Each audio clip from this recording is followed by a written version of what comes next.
Hi you guys, and welcome back to my channel. And today I'm going to be making a hot pot for you guys. And to start off, we're going to need to make some broth for the hot pot. So I'm using bones for this.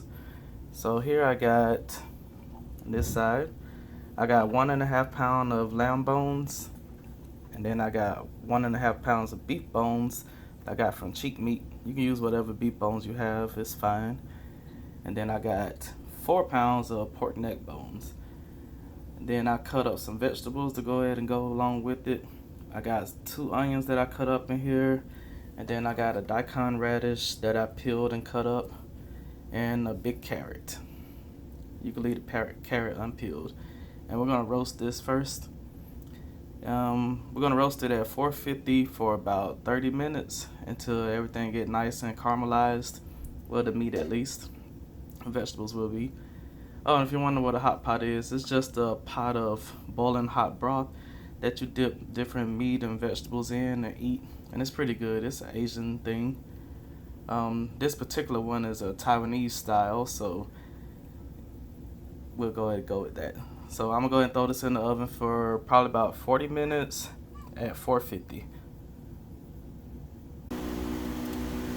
Okay, you guys, my bones just got done cooking in the oven. I had them in there for 40 minutes. And now we're going to move on with the rest of the broth. So here I cut up 3 tomatoes. Then I put in 2 inches of ginger, left the skin on, and I sliced it. Put in some bay leaves.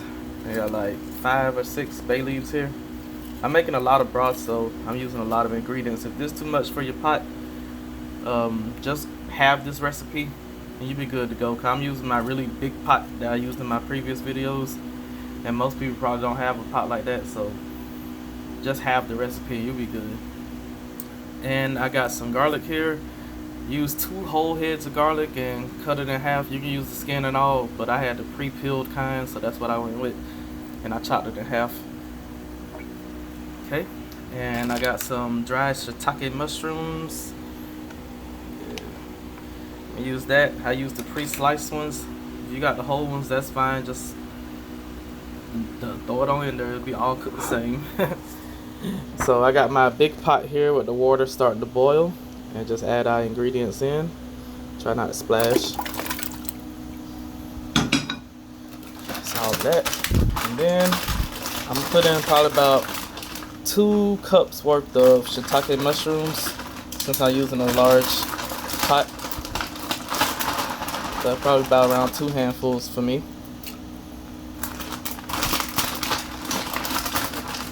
So use your measuring cup if you got one. There we go. Alright. So I'm going to go ahead and take the meat out of the oven and show you guys how that looks. Okay. Here's the meat out of the oven. See the lamb and the beef and the pork.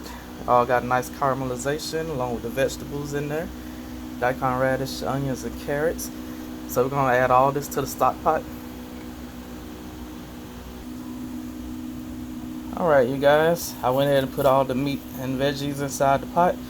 So we're going to bring this up to a boil, and once it comes to a boil, reduce the heat to low and let it go between 6 to 12 hours. Yeah, it's going to be a while.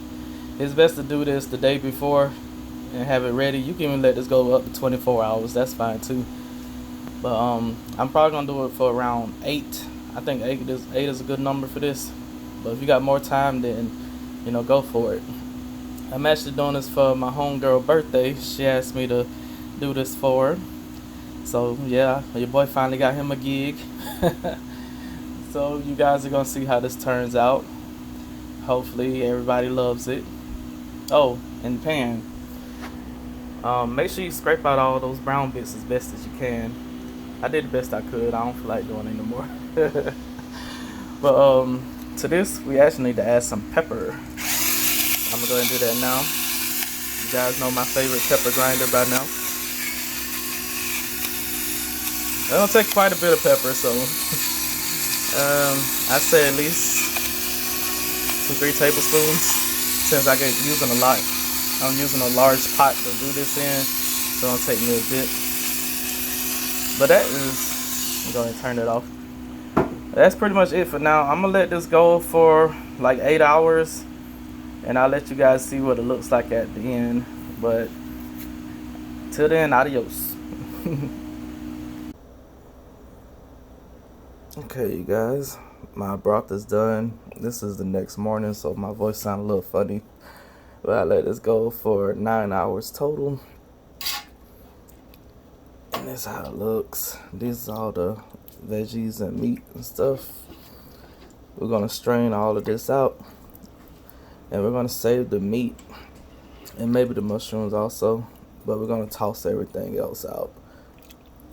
The meat still, you can still have that as a snack, but the vegetables, they don't cook down so much, it ain't nothing left to them. They're not tasty anymore, so you just toss them out. But once you strain it, it'll be all clear and pretty and all that good stuff. And then now I probably have to record at her house after I set everything up so you guys can see what it looks like. But until then, I'll see you later on tonight. Oh yeah, forgot to mention, you guys, once you strain all this out, this will be the point where you add the salt. And you add it to your taste. So we didn't add any salt at all, so we probably have to add quite a bit to flavor this broth, because this is a lot of broth. But when you make yours, strain all the meat and vegetables out and then salt it, and just add a little at a time and keep tasting it till you get to the point where you like it. Okay? Okay, you guys, I went ahead and strained all the meat out, and this is what my broth is looking like. Nice and clear. I got the meat out, and then I used my fine mesh strainer to strain out any little bits, any little bits of vegetables or bones or meat. I went ahead and got all of that out.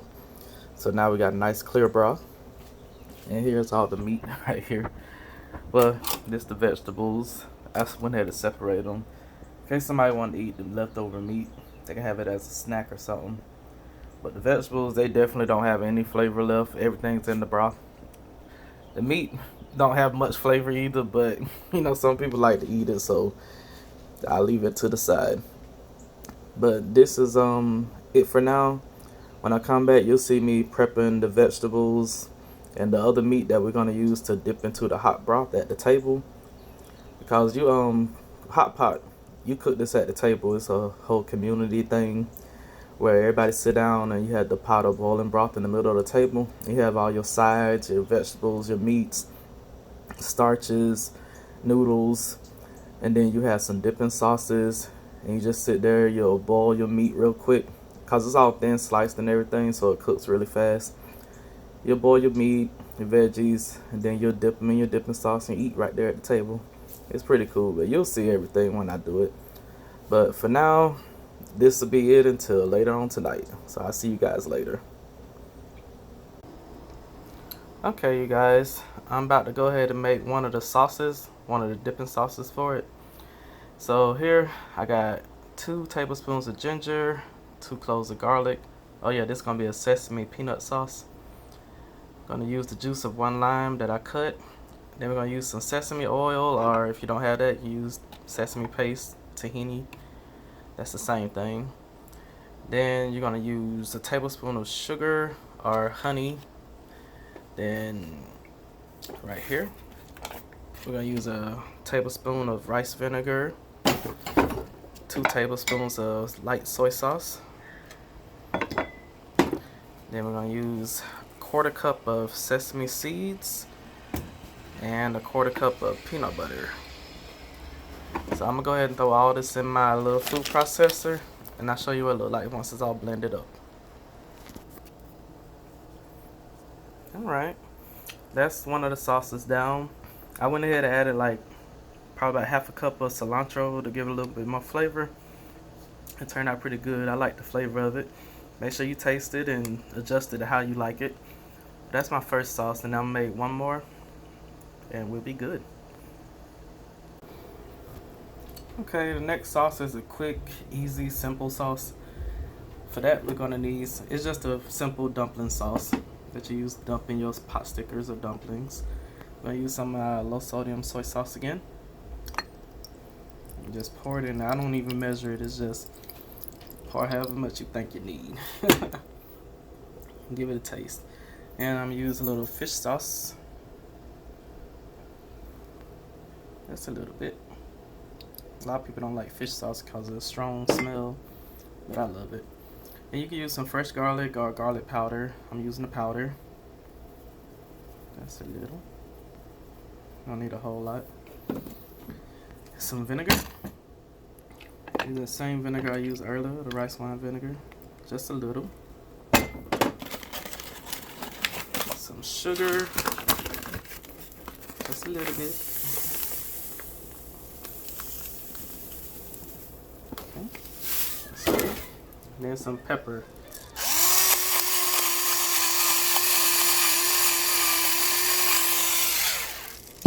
You're good to go. And just give it a taste. See how you like it.